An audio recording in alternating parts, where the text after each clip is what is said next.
नमस्कार दोस्तों, मैं Santosh Kumar focus study point में एक बार फिर से आप सभी का स्वागत करता हूं। दोस्तों, बायोलॉजी की एक लेक्चर मैंने पहले भी डाल रखा है। यदि आपने उसे नहीं देखा है तो प्लेलिस्ट में जाकर के उस वीडियो को आप देख सकते हैं। उसी कड़ी को आगे बढ़ाते हुए आज हम बायोलॉजी के चैप्टर 6 में न्यूट्रिशन पढ़ रहे थे। न्यूट्रिशन में कार्बोहाइड्रेट के बारे में हमने पढ़ रखा है, तो हम उस चीज़ को आगे बढ़ाते हुए पढ़ेंगे आज के इस लेक्चर में प्रोटीन्स के बारे में। ठीक है, हमने पिछले लेक्चर में किसके बारे में पढ़ा था? कार्बोहाइड्रेट के बारे में पढ़ा था। आज को इसके बारे में पढ़ेंगे।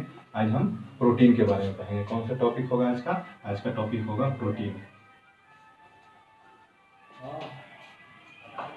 ठीक है, प्रोटीन को हिंदी में भी क्या बोलते हैं? हम प्रोटीन्स ही बोलते हैं। ठीक है, सबसे पहले बात है कि प्रोटीन क्या होता है।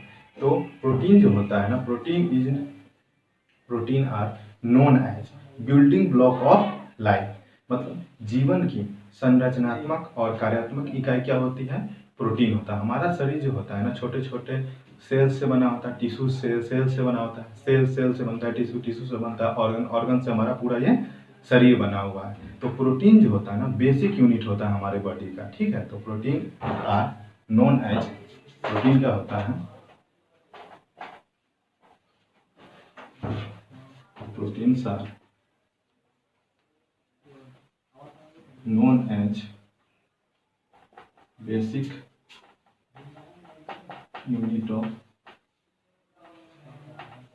life। यानी हिंदी में बोलेंगे प्रोटीन जीवन की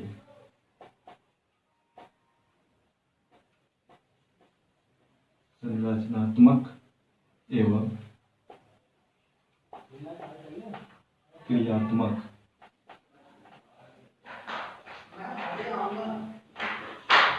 इकाई है। क्या है? Proteins are known as basic unit of life. यानी कि प्रोटीन जो होता है ना, हमारे शरीर का बेसिक यूनिट है। जैसे कि आपको मालूम होता है कि सबसे छोटा यूनिट क्या होता है? सेल से क्या बनता है? टिश्यू से क्या बनता है? ऑर्गन से क्या बनता है? शरीर। यानी कि कई सारी ऑर्गन का कॉम्बिनेशन है हमारा शरीर। तो सबसे पहले हमने जाना प्रोटीन क्या है। प्रोटीन है known as the basic unit of life. अब ये बना किससे होता है? तो ये जो होता है अत्यंत जटिल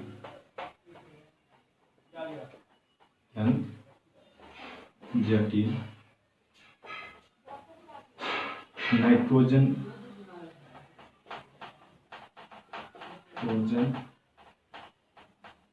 युक्त पदार्थ से बना होता है। प्रोटीन किससे बना होता है? अत्यंत ही जटिल नाइट्रोजन युक्त पदार्थ से बना होता है। मतलब it is made of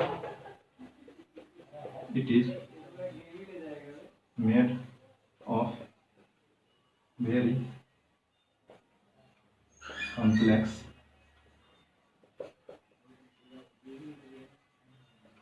nitrogenous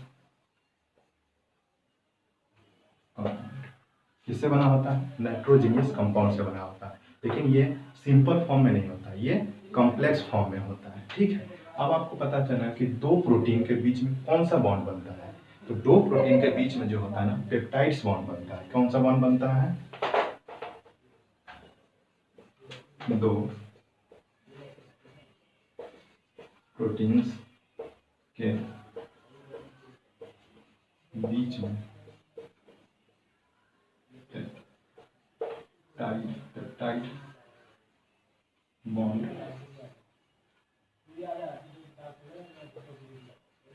बनता है।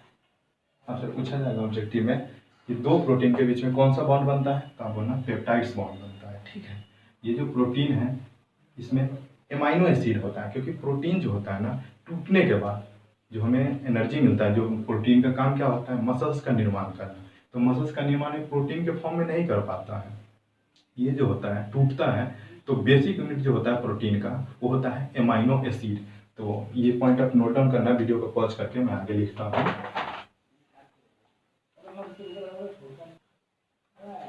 क्या होता है अगला पॉइंट इसमें कि प्रोटीन जो होता है, basic unit of protein are known as amino acid. क्या होता है? Basic unit of proteins are known as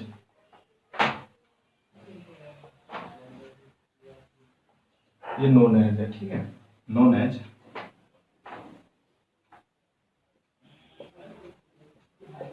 amino acid. यानी कि प्रोटीन का जो सबसे सरल रूप होता है क्या होता है, एमाइनो एसिड होता है। कैसे लिखेंगे हिंदी में, प्रोटीन का सबसे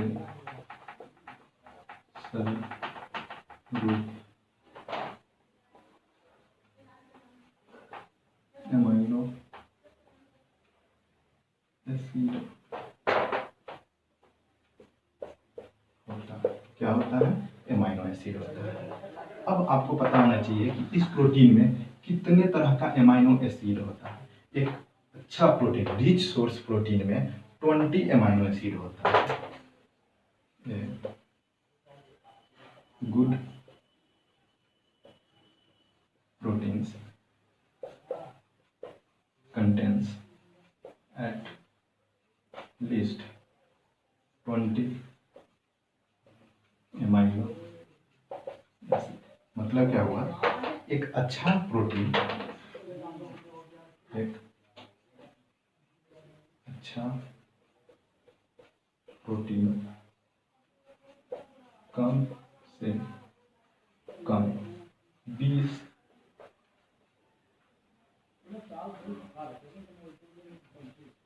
एमाइनो एसिड को रखता है। हमने प्रोटीन के बारे में क्या क्या पढ़ा। प्रोटीन सबसे पहले होता क्या है, तो it is the basic unit of our life. मतलब क्या, शरीर का कार्यात्मक एवं संरचनात्मक इकाई क्या होती है, प्रोटीन होता है। प्रोटीन क्या करता है हमारे शरीर में, मसल्स का निर्माण करता है, ठीक है। प्रोटीन से हमें एनर्जी नहीं मिलती है। जब हमारे शरीर में कार्बोहाइड्रेट और फैट की मात्रा कमती है तब क्या करता है हमारा शरीर, इस प्रोटीन को यूज करने लगता है, जो कि नहीं करना चाहिए। तो हमारा प्रोटीन का काम एक्चुअली में क्या होता है, एनर्जी देना नहीं होता। ये क्या करता है, मसल्स का निर्माण करने का काम होता है प्रोटीन का।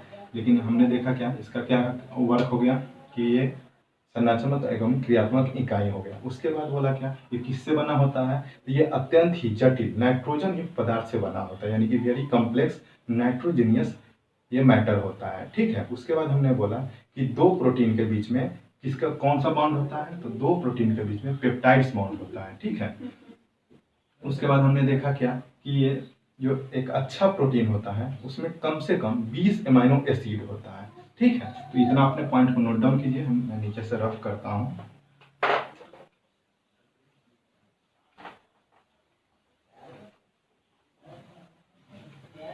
तो आपसे ये पूछा जा सकता है कि प्रोटीन की खोज किसने किया था, हु डिस्कवर प्रोटीन, ठीक है।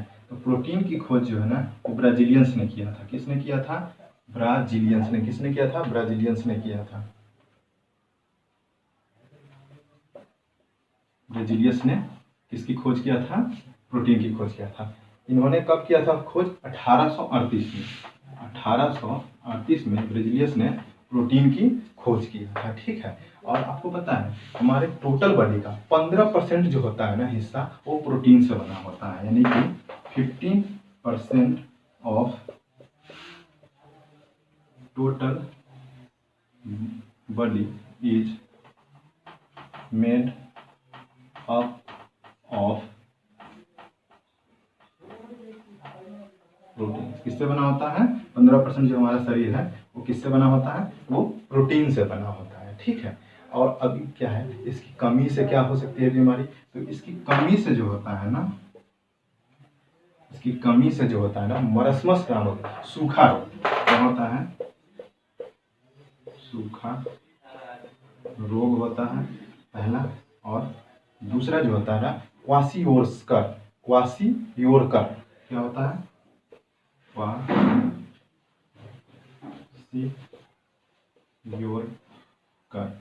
ये दो बीमारी जो होता है ना प्रोटीन के कमी हो जाने की वजह से होता है। तो इसको आप नोट डाउन करें, आगे चलेंगे हम।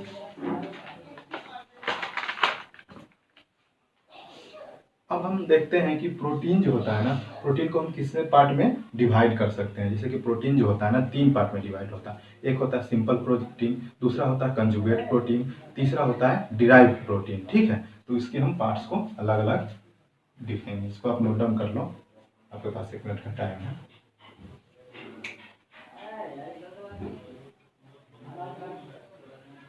ठीक है दोस्तों, तो आपने नोट डाउन कर लिया होगा।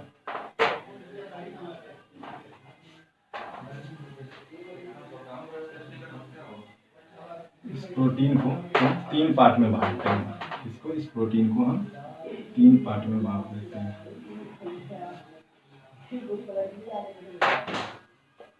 पहला हो गया सिंपल प्रोटीन, दूसरा हो गया कंजुगेट प्रोटीन और तीसरा हो गया डिराइव्ड प्रोटीन। ठीक है, मतलब इसका हिंदी होता है सरल प्रोटीन। ये होता है सरल, ये होता है आपका क्या होता है संयुग्मी। संयुग्मी, ठीक है, और ये होता है व्युत्पन्न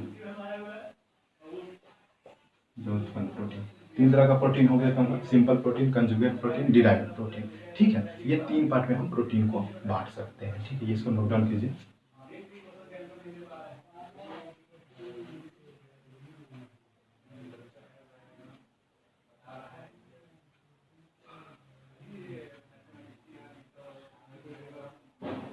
ठीक है दोस्तों, तो आपने लिख लिया होगा।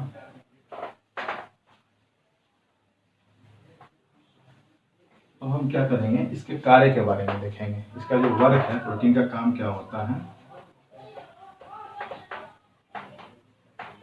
कार्य, इसके बारे में देखेंगे।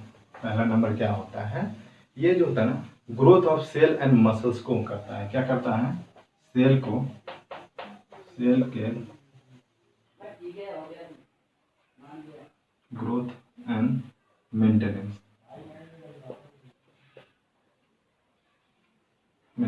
में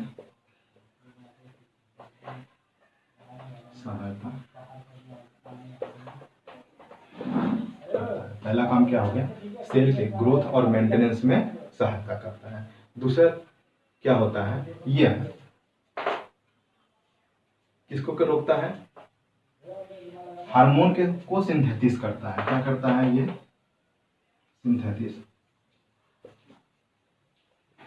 सिंथेसिस ऑफ हार्मोन।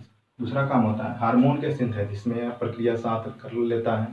उसके बाद क्या होता है, ये तीसरा इसका काम क्या होता है, वर्क एज ए एंटीबॉडी। क्या काम करता है,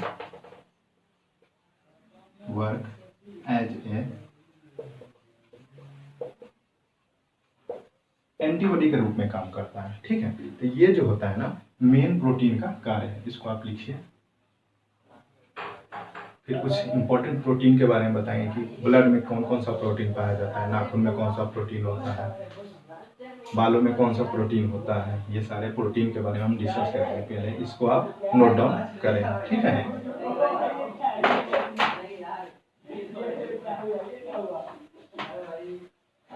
लॉकडाउन चल रहा है इसलिए बाहर से कुछ आवाज़ें आ रहे हैं, लोग बैठे हैं घर में तो आवाज़ करते रहते हैं, तो इसका ध्यान नहीं देंगे, थोड़ा सा कंटेंट पे हम ध्यान देंगे। ठीक है दोस्तों, तो हमने वर्क तक पढ़ लिया कि प्रोटीन का काम क्या है। अब इम्पोर्टेंट प्रोटीन के बारे में हम पढ़ेंगे कि इम्पोर्टेंट प्रोटीन कौन कौन सा होता है और ये कहाँ पाया जाता है। तो सबसे ज़्यादा जो प्रोटीन पाया जाता है वो ब्लड में पाया जाता है। तो ब्लड में कौन कौन सा प्रोटीन पाया जाता है, ब्लड में पाया जाता है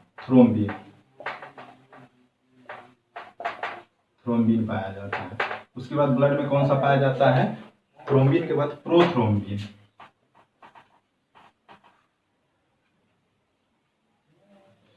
दोस्तों हिंदी में भी सेम नाम होगा क्योंकि नाम का तो कोई हिंदी इंग्लिश होता नहीं है। उसके बाद तीसरा जो होता है ना वो होता है फाइब्रिन प्रोटीन। तीसरा कौन सा है, फाइब्रिन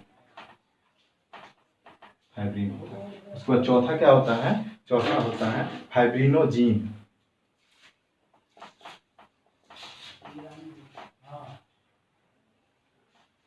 होता है। ठीक है, उसके बाद जो 5वां प्रोटीन होता है वो होता है ग्लोबिन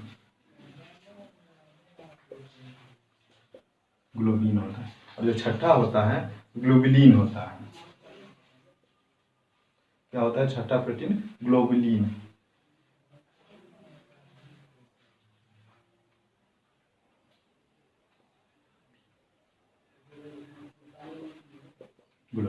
ये सारे प्रोटीन जो होता है ना, ये सारा प्रोटीन किस में पाया जाता है? ये सारा का सारा आपके ब्लड में पाया जाता है।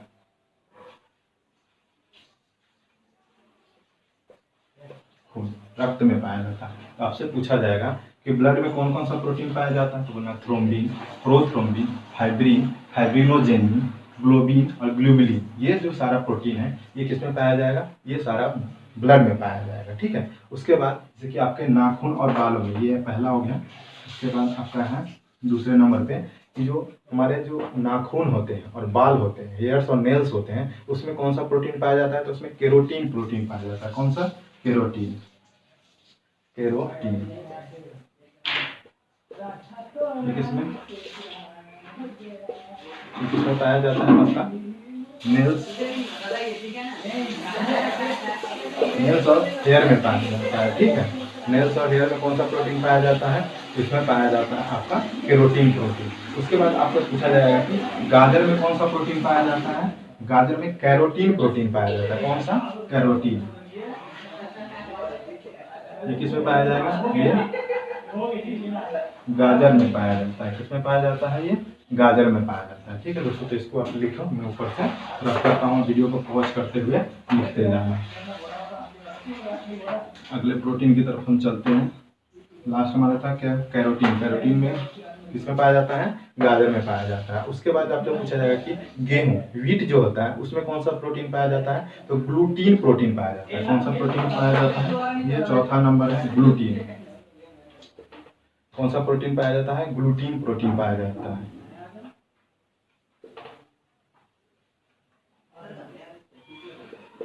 ग्लूटीन ये किस में पाया जाता है?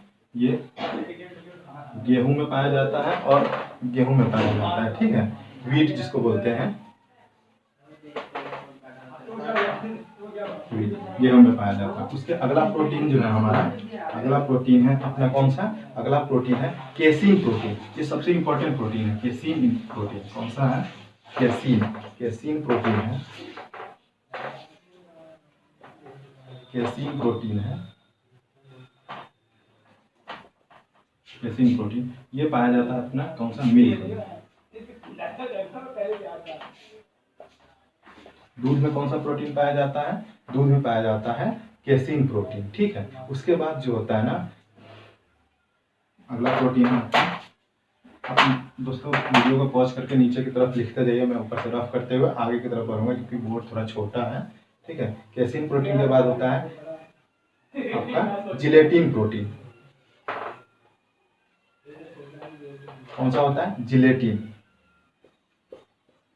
Gelatin, gelatin protein. ये किस में होता है? ये भी दूध में होता है, लेकिन किसके? बकरी के दूध में।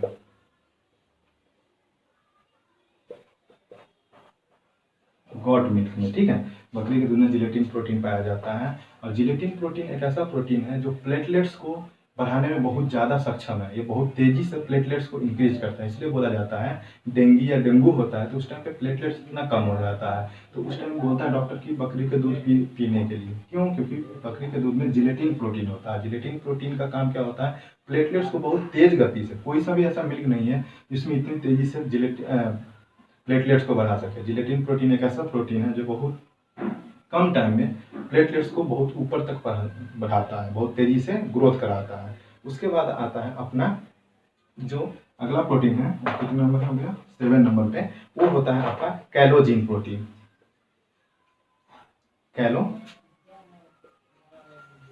कैलोजिन प्रोटीन ये सबसे ज्यादा ह्यूमन बॉडी में सबसे ज्यादा पाया जाने वाला प्रोटीन कौन सा है? कैलोजिन। क्यों? क्योंकि ये पाया जाता है किसमें? स्किन में पाया जाता है। इसमें चमड़ा में पाया जाता है। आपको पता ही है कि आउटर सरफेस के जितने भी है वो चमड़ा स्किन के अंदर आता है और आउटर सरफेस अपना बहुत बड़ा है, तो सबसे ज्यादा प्रोटीन कौन सा हो गया? कैलोजिन प्रोटीन हो गया। ठीक है। उसके बाद आता है अपना जो हड्डियों में कौन सा प्रोटीन पाया जाता है? तो हड्डियों में ओसिन प्रोटीन पाया जाता है। कौन सा प्रोटीन पाया जाता है? ओसिन प्रोटीन। हड्डियों में कौन सा प्रोटीन पाया जाता है? ओसीन। ओसीन प्रोटीन पाया जाता है अपने हड्डियों में।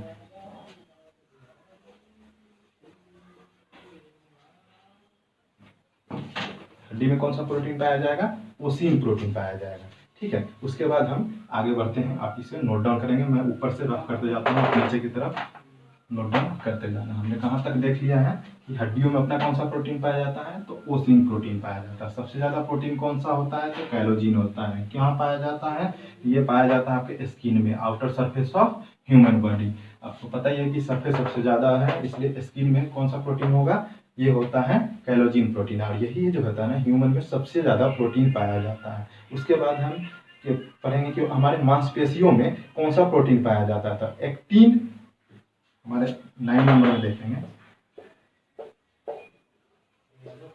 एक्टिन और मायोसिन।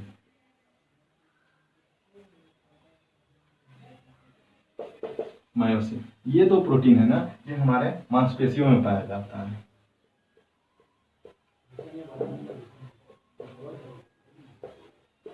एक्टिन और मायोसिन जो है ना, ये हमारे मांसपेशियों में पाया जाता है। उसके बाद जो है आपका कि जो अगला प्रोटीन है वो लाइपोज है। कहाँ पाया जाता है? लाइपेज जो है आपके लीवर में पाया जाता है।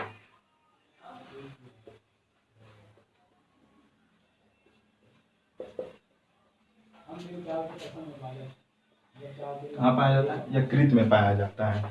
सबसे लास्ट का अपना प्रोटीन और इम्पोर्टेंट है, वो क्या है? Heparin protein. 11, ये लास्ट नंबर है, हेपरिन। कौन सा प्रोटीन है ये? हेपरिन प्रोटीन है। ये कहाँ पाया जाता है? आपके ब्लड में पाया जाता है। ठीक है, ये आपके ब्लड में पाया जाता है। लेकिन इसका काम क्या होता है?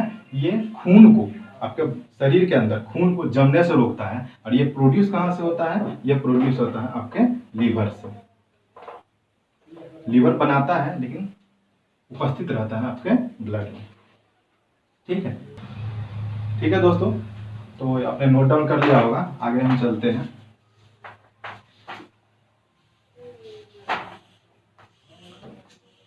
अब हम देखेंगे कि प्रोटीन जो होता है ना, ये किस तरह से हमारे शरीर में काम करता है, इसका वर्क क्या है। वर्क मैंने थोड़ा देर पहले भी बता रखा है आपको, और एक बार और से बता रहा हूँ। ये क्या है ना, मसल्स के निर्माण में कार्य करता है। तो प्रोटीन का मेन काम क्या है? मसल्स के निर्माण में काम करना है। तो ये किस तरह से आप प्रोटीन खाओगे, तो 1 ग्राम प्रोटीन से हमें कितनी ऊर्जा मिलती है? तो ये मिलती है 4.5 किलो कैलोरी। कितना मिलता है? 4.5 किलो कैलोरी। आपको ऑब्जेक्टिव में डायरेक्ट पूछा जा सकता है कि 1 ग्राम प्रोटीन से हमें कितनी ऊर्जा मिलती है? तो 4.5 किलो कैलोरी में। ठीक है, देखो 1 ग्राम प्रोटीन को यदि आप यूज करोगे, कंज्यूम करोगे अपने शरीर में, तो 4.5 किलो कैलोरी ऊर्जा की हमें जरूरत पड़ती है। अब यहाँ पे दिमाग में आया होगा कि हमें एक्चुअल में कितनी प्रोटीन की जरूरत पड़ती है एक दिन में। तो एक दिन में मेल को अलग पड़ता है और फीमेल को अलग पड़ता है। ठीक है, तो मेल जो होता है ना, उसे कितना पड़ता है? 2200 से लेकर के 2400 किलो कैलोरी की जरूरत पड़ती है। कितनी पड़ती है?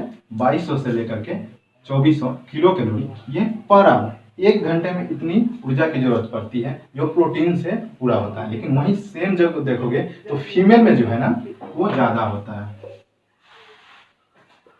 फीमेल में जो है ना आपका 2400 से लेकर के 2600 किलो कैलोरी पर आवर लगता है। कितना लगता है? ये 2400 से 2600 तक हो जाता है। अब आपको पता है, ये सारा चीज हमने पढ़ लिया, तो इसको कंक्लूड करते हुए एक और क्वेश्चन पूछा जा सकता है, जो प्रोटीन का अच्छा स्रोत कौन सा है। तो आप प्रोटीन का अच्छा स्रोत जो है लिख सकते हैं, आपसे पूछा भी जाएगा। प्रोटीन का जो अच्छा सबसे स्रोत है वो है आपका दूध, सोयाबीन, अंडा, मछली, पनीर, दाल। ये सारा जो है ना आपका प्रोटीन का सबसे अच्छा स्रोत माना गया है। ठीक है, तो इससे हम क्या कर रहे हैं, अपने प्रोटीन को कंक्लूड करें इसी जगह पे। प्रोटीन से इससे ज़्यादा आपसे क्वेश्चन नहीं पूछा जाएगा। अगला जो टॉपिक है अपना है वो है फैट्स के बारे में। तो इसको आप लिखिए, फिर हम चलते हैं फैट्स।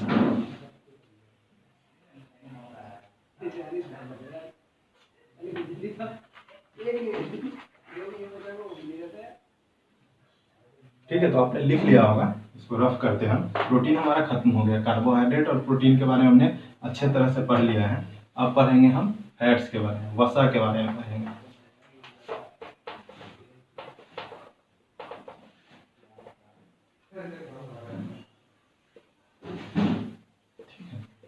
हमारा नेक्स्ट टॉपिक कौन सा है, फैट्स है।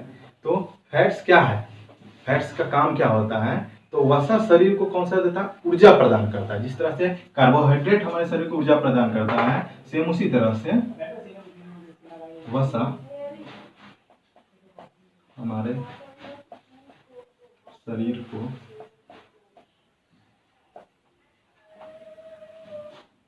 ऊर्जा प्रदान करता है। Fat produces energy to our body. क्या करता है, फैट जो है हमारे शरीर में एनर्जी को प्रोड्यूस करता है।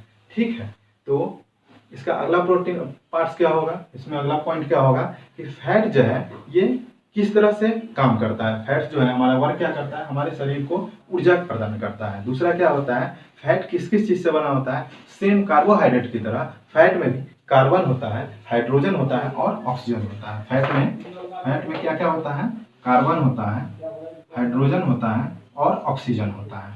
सेम जिस तरह कार्बोहाइड्रेट में था कार्बन, हाइड्रोजन और ऑक्सीजन, यहाँ पे भी क्या है, कार्बन है, हाइड्रोजन है और ऑक्सीजन है। लेकिन यहाँ पे जो होगा ना ऑक्सीजन, वो कम होगा एज कंपेयर टू कार्बोहाइड्रेट। यानी कि कार्बोहाइड्रेट से थोड़ा सा कम होगा, लेकिन होगा तीनों होगा। ठीक है, उसके बाद ये जो होता है ना फैट जो होता है जल में पूर्णतः अघुलनशील होता है। फैट जो होता है ना वसा जल में पूर्णतः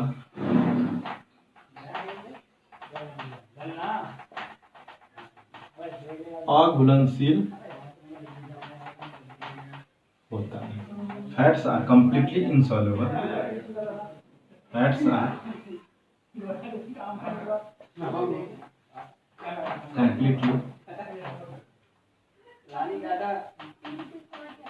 insoluble in H2O या वाटर। ठीक है, फैट्स क्या होता है, कंप्लीटली इनसॉल्युबल होता है वाटर में। ठीक है, उसके बाद हम देखेंगे कि फैट कितने तरह का होता है। तो फैट जो होता है ना, वो पहले इसको कैटेगरी कैसे डिसाइड करेंगे, दो तरह का, एक एनिमल फैट और दूसरा होता है आपका वेजिटेबल फैट। तो फैट को हम इसको आप नोट डाउन कर लीजिएगा, वीडियो को पॉज करके मैं आगे तरफ लिखता हूँ। फैट को हम दो पार्ट में बांटते हैं। पहला जो होगा वो होगा एनिमल फैट।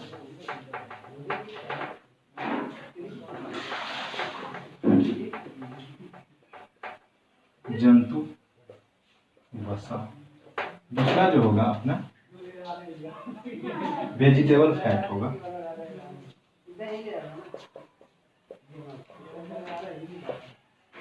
वनस्पति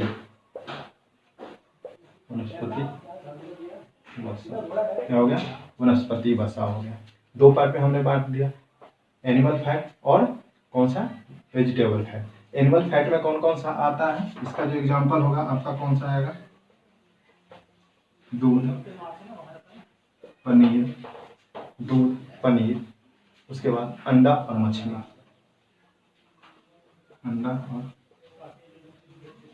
मछली ये क्या है, ये एनिमल फैट्स में आते हैं। इधर कौन सा आता है, इधर आता है आपका अखरोट का तेल, अखरोट, बादाम का क्या हो गया, अखरोट आ गया, बादाम आ गया, मूंगफली आ गया, मूंगफली आ गया, उसके बाद नारियल आ गया, नारियल आ गया, सरसों आ गया, तिल आ गया। ये सारे जो है ना, ये है वेजिटेबल फैट। इसको आप नोट डाउन कीजिए।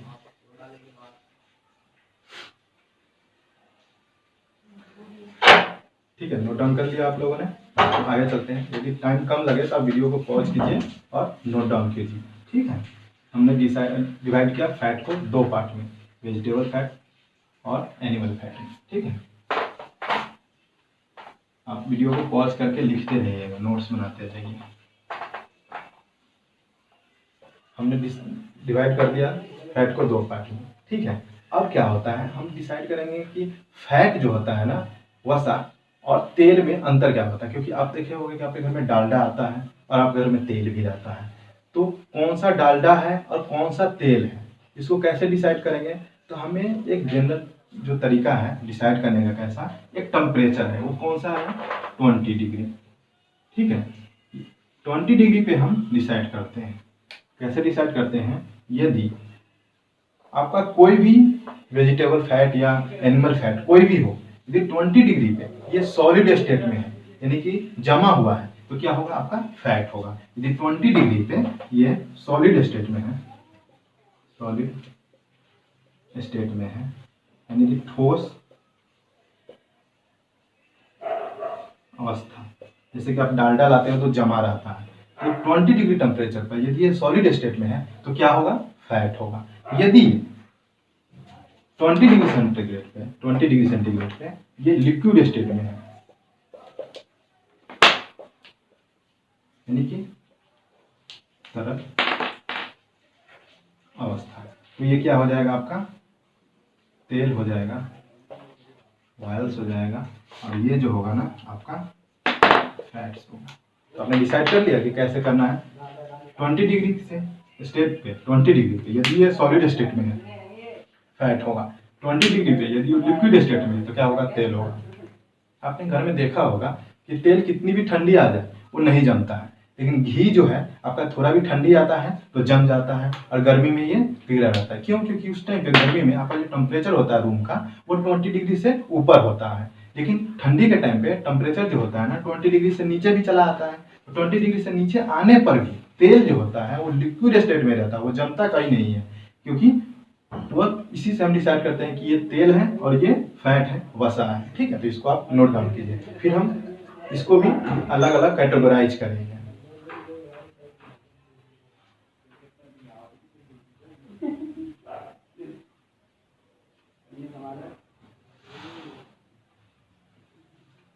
ठीक है दोस्तों, तो वीडियो को पॉज करके लिख लेना। ठीक है, मैं इसको ऑफ कर रहा हूँ ताकि आपका वीडियो बहुत ज़्यादा लंबा ना बने। अब हम फैट को एक और क्लासिफाइड, एक और ढंग से क्लासिफाइड करेंगे। जो फैट है वो दो पार्ट में फिर से तोड़ा गया, एक है सैचुरेटेड, दूसरा है अनसैचुरेटेड। एक होता है संतृप्त और एक होता है असंतृप्त। तो फैट को हम दो पार्टों में फिर से तोड़ते हैं, दो भाग इसका बनाते हैं फैट का। एक है आपका सैचुरेटेड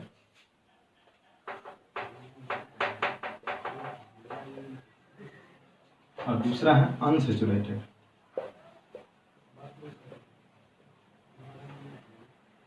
ठीक है, इसको बोलते हैं हिंदी में संतृप्त, और ये होता है असंतृप्त। ठीक है, क्या हो गया, सैचुरेटेड और अनसैचुरेटेड।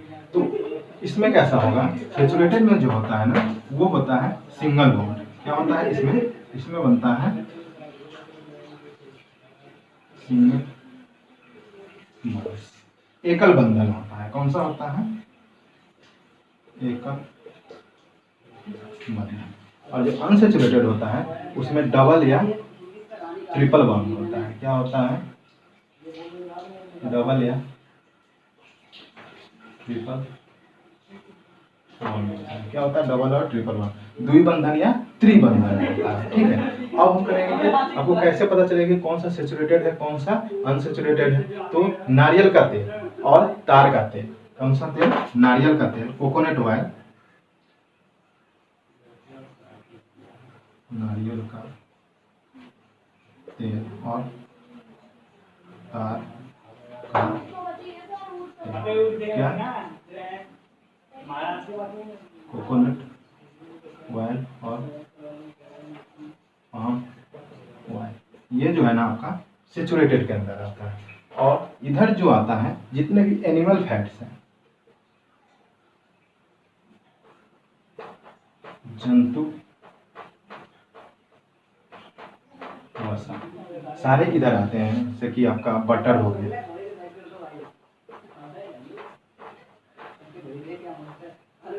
मक्खन, ठीक है, जितने भी है वो इसमें आता है। अब आपको एक और पॉइंट इसमें देखना है कि 1 ग्राम फैट को बर्न करने पे कितना किलो कैलोरी ऊर्जा मिलती है। तो ये इंपॉर्टेंट पॉइंट है, क्योंकि सबसे ज़्यादा जो ऊर्जा मिलती है वो हमें फैट से ही मिलती है। जैसे कि मैंने कार्बोहाइड्रेट का भी बताया, प्रोटीन का भी थोड़ी देर पहले बताया कि 4.3 किलो कैलोरी ऊर्जा मिलती है 1 ग्राम प्रोटीन को बर्न करने पे। सेम उसी तरह 1 ग्राम फैट को बर्न करने पे 1 ग्राम, यदि आपने फैट को बर्न किया तो 9.3 किलो कैलोरी ऊर्जा मिलता है। जो कि जितने भी हम चीज़ खाते हैं, हमारे न्यूट्रिशन में जो भी चीज़ है भोजन में, उसमें सबसे ज़्यादा ऊर्जा किसमें मिलती है? फैट में मिलती है। ठीक है, तो फैट को हम एज ए एनर्जी सोर्स के रूप में यूज करते हैं। ठीक है दोस्तों, तो आप ये नोट डाउन करो, फिर हम आगे चलेंगे। कुछ जो फैट्स का वर्क है और इसके कमी से क्या हो सकता है, इसके ज़्यादा होने से क्या हो सकता है, और इसका जो इम्पोर्टेंट फंक्शन है उस पर हम डिस्कस करेंगे। तो इसको आप नोट डाउन करो, वीडियो को पॉज करना, नोट डाउन करना, आगे बढ़ना। मैं अभी आगे बढ़ रहा हूँ।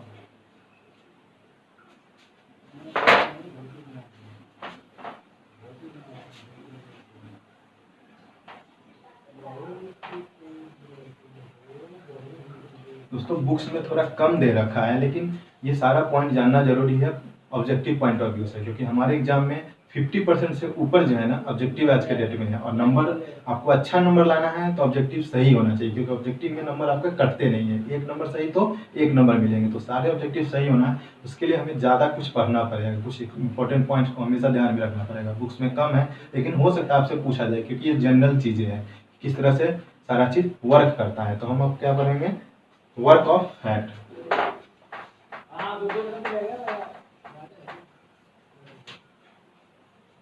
ठीक है, वसा का, हमारे शरीर में वसा का क्या कार्य होता है, क्या उपयोग होता है हमारे शरीर में। तो सबसे पहले क्या होता है, ये सॉलिड स्टेट में हमें एनर्जी प्रोवाइड करता है। तो पहला जो वर्क है इसका, जो fat give energy, fats give energy in solid state, ठोस अवस्था में यह शरीर को ऊर्जा प्रदान करता है। क्या करता है? ऊर्जा प्रदान करता है। दूसरा पॉइंट क्या होगा, दूसरा पॉइंट ये जो है ना, हमारे इंटरनल ऑर्गन को चोट लगने से बचाता है, यानी कि हमारे इंटरनल ऑर्गन को प्रोटेक्ट करता है आउटसाइड इफेक्ट्स से। क्या करता है?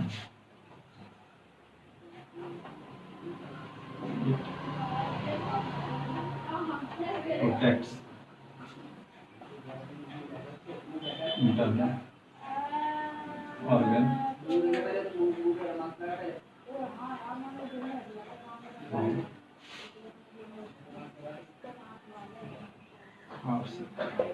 बाहर से जो भी हमारे ऊपर इफेक्ट होने वाला है, बाहर के इंटरनल ऑर्गन को क्या करता है, ये प्रोटेक्ट करता है। जैसे कि देखो, हमारा हार्ट है, इसको कौन सा है, रिब्स के अंदर ये पैक है, ऊपर से मसल्स है। तो इसको क्या होता है, जब भी चोट लगता है हमें तो हार्ट तक नहीं पहुंच पाता। जैसे कि हमारा शरीर है, शरीर में ब्रेन इंपॉर्टेंट पार्ट है, जिसके तो पीछे मारने से जल्दी दर्द होता है। और हमारे शरीर के ऊपर ये जो ब्रेन है, ये मसल्स के नीचे छुपा हुआ है, ताकि यदि हमें बाहर से चोट भी लगे तो उसकी झटका हमारे इंटरनल पार्ट्स तक ना जा पाए। तो क्या करता है, प्रोटेक्ट करता है इंटरनल ऑर्गन को इससे बाहर से। क्या करता है, इसको हिंदी में लिख सकते हैं, यह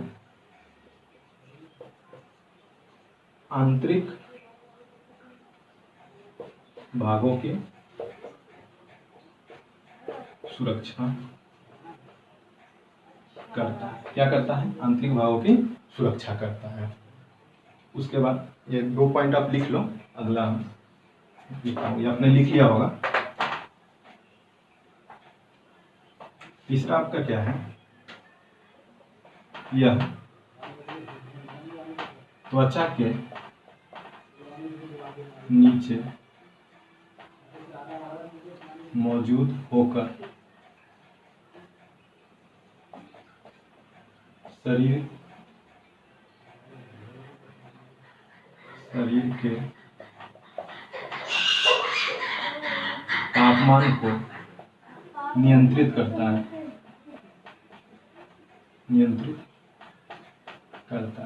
मतलब क्या करता है? It controls internal body temperature.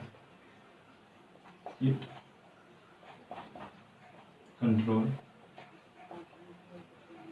Internal body temperature. दोस्तों यदि फैट नहीं होता ना तो ठंडी के टाइम में हम सिकुड़ के ऐसे बन जाते हैं, वापस हमारा ऑर्गन कोई काम ही नहीं कर पाता। तो हमारे शरीर के इंटरनल ऑर्गन को बचाता है बाहरी ठंड से। ये क्या करता है? त्वचा के नीचे मौजूद रहता है और जो टेम्परेचर होता है उसको मेंटेन करके रखता है। बाहर के टेम्परेचर से हमारे शरीर का टेम्परेचर हमेशा ज़्यादा रहता है। ठीक है, तो इसका ये इम्पोर्टेंट एक कार्य है। अब जो होता है ना, चौथा इसका काम है। दूसरा आपने लिख लिया होगा, मैं दूसरे को रफ करता हूँ। इसमें चौथा पॉइंट क्या है? यह प्रोटीन की जगह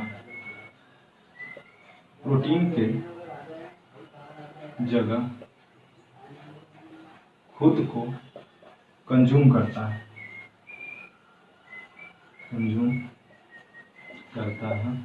टू प्रोड्यूस एनर्जी। यदि फैट्स नहीं होगा, मान लीजिए चलो आपने फास्टिंग किया, 1 महीना आपने खाना खाया और 2-3 दिन का फास्टिंग रख रखा है, तो पहला 1 दिन तो चल जाता है ऐसे काम, लेकिन दूसरा और तीसरे दिन में शरीर को तो एनर्जी चाहिए होता है, क्योंकि कोई भी मशीन ऐसा नहीं है जिसको एनर्जी जब तक नहीं दोगे तो वर्क प्रोड्यूस करे। ऐसा कुछ है ही नहीं। हमारे शरीर को भी एनर्जी जरूरत पड़ती है। हम तो बाहर से कुछ खा नहीं रहे, तो क्या करता है हमारा शरीर? ये प्रोटीन के ऊपर अटैक कर देता है कि तुम मुझे एनर्जी दो। लेकिन प्रोटीन का काम क्या है? मैंने बताया, ये ऊर्जा देने के लिए तो काम करता नहीं है। ये किस लिए करता है? मसल्स के निर्माण में काम करता है। तो उस टाइम पे फैट बोलता है कि आप इसे मत खाओ, मुझे ले चलो। तो ये जाता है और एनर्जी रिक्वायरमेंट को पूरा करता है। जो चर्बी हमारे अंदर जमा होता है वो क्या करता है? बर्न होता है, वापस से ग्लाइकोजन से ग्लूकोज के फॉर्म में, और ग्लूकोज जाकर के एटीपी के फॉर्म में टूटता है, जिसको बोलता है एडिनोसाइन ट्राइफॉस्फेट। हमारे शरीर का जो एनर्जी है वो किस फॉर्म में होता है? एडिनोसाइन ट्राइफॉस्फेट के रूप में होता है, और वो हमें देता है। तो क्या काम करता है? इसे प्रोटेक्ट करने का काम करता है। किसको प्रोटेक्ट करता है? प्रोटीन को। बोलता है इसकी जगह पे वो खुद को बर्न करता है। और सबसे ज्यादा एनर्जी किससे मिलता है? हमें फैट से मिलता है। कितना? 1 ग्राम फैट को बर्न करने पे 9.3 किलो कैलोरी ऊर्जा की जो मुक्त होता है, जो कि सबसे ज्यादा, जो भी हम खाना खाते हैं उसमें सबसे ज्यादा। इसलिए बोला जाता है कि भाई डाइटिंग कर लो, तुम्हारा वजन कम हो जाएगा। क्यों? क्योंकि ये जितने जो आपका जो स्टोर फैट है ना, वो धीरे धीरे बर्न होता है, ग्लाइकोजन से ग्लूकोज में जुड़ता है, ग्लूकोज से एनर्जी में, एनर्जी हमारे शरीर को मिलते रहता है। इसी प्रोसेस में क्या होता है? 2-4 दिन, 10 दिन, 15 दिन यदि हम डाइट करते हैं तो हमारे शरीर को ऐसा लगता है ना वजन कम हो गया, लेकिन एक्चुअली में वजन किसका कम होता है? ये फैट बर्न होता है। ठीक है, ये सारे जो है ना इसके इंपॉर्टेंट वर्क है। अब इसको हम डिस्कस करने के बाद 2 पॉइंट और बच रहे हैं। क्या बच रहा है? कि इसकी कमी से क्या हो सकता है, और यदि फैट हमारे शरीर में ज्यादा हो गया तो क्या होगा। तो इसको आप लिखो। मैं कमी से होने वाले रोग और ज्यादा से होने वाले प्रॉब्लम्स के बारे में थोड़ा सा पॉइंट डिस्कस कर देता हूँ। दोस्तों एक एक पॉइंट को क्लियर करते जाना है, ताकि आपको रट्टा नहीं मारना पड़े, और हर एक ऑब्जेक्टिव, कोई भी क्वेश्चन कहीं से भी पूछा जाए, आप इसके जवाब देने के लायक बन सको। तो सबसे पहले देखना है कि इसकी कमी से, यदि फैट की हमारे शरीर में कमी हो गई तो क्या होगा, और यदि ये ज्यादा हो गया तो क्या होने वाला है। कमी होने से क्या होता है ना, स्किन ड्राई होने लगता है, ड्राई हो जाता है। कहते हैं किसी का स्किन सूखा हो जाता है, तो किसकी कमी से होता है? ये फैट की कमी से होता है। तो अच्छा,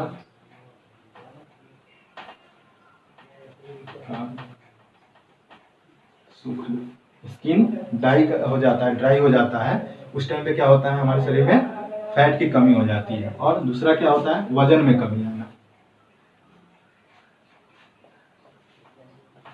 जो लोग मोटे हैं उनके लिए तो अच्छी बात है, फैट कमा तो वजन कम जाएगा, लेकिन जो पहले से ही पतले हैं उनमें यदि फैट की कमी हो जाए तो वो और भी पतले हो जाते हैं। ठीक है, तो उनको बोला जाता है कि फैट का यूज करें। ठीक है, उसके बाद क्या होता है आपका कि ज़्यादा से क्या होगा, यदि आपके शरीर में फैट ज़्यादा हो गया तो क्या होगा, इससे होगा आपका हार्ट डिजीज, जितने भी हृदय संबंधी रोग है ना वो हो जाएंगे। कितने हो जाएंगे, हृदय संबंधी रोग होगा, ज्यादा हो गया क्या होगा, हृदय संबंधी रोग होगा। फिर आपका क्या हो सकता है, कोलेस्ट्रॉल लेवल बढ़ जाएगा, और क्या हो सकता है, ब्लड प्रेशर जो होगा ना वो हाई हो जाएगा। तो क्या होगा, उच्च रक्तचाप, हाई ब्लड प्रेशर, ये किसकी वजह से होता है, फैट ज्यादा होने की वजह से। दोस्तों आज हमने क्या पढ़ लिया, प्रोटीन और फैट के बारे में पढ़ लिया। अगला जो अपना लेक्चर होगा उसमें हम पढ़ेंगे किसके बारे में, विटामिन के बारे में पढ़ेंगे और मिनरल्स के बारे में पढ़ेंगे, जो कि न्यूट्रिशन का एक इंपॉर्टेंट पार्ट है। तो आज की इस लेक्चर को यहीं पे कंक्लूड करते हैं। दोस्तों यदि आपको ये लेक्चर अच्छा लग रहा होगा तो आप दोस्तों के साथ शेयर करना ना भूलें, कमेंट करें यदि कोई पॉइंट आपको समझ में नहीं आया होगा, सब्सक्राइब करें और अपने दोस्त को भी सब्सक्राइब करवाएं, और हाँ नोटिफिकेशन बेल को जरूर प्रेस करें, क्योंकि जैसे ही यहाँ से न्यू वीडियो आएगा आपको वहाँ पे नोटिफिकेशन मिल जाएगा। तो तब तक के लिए अलविदा, थैंक यू।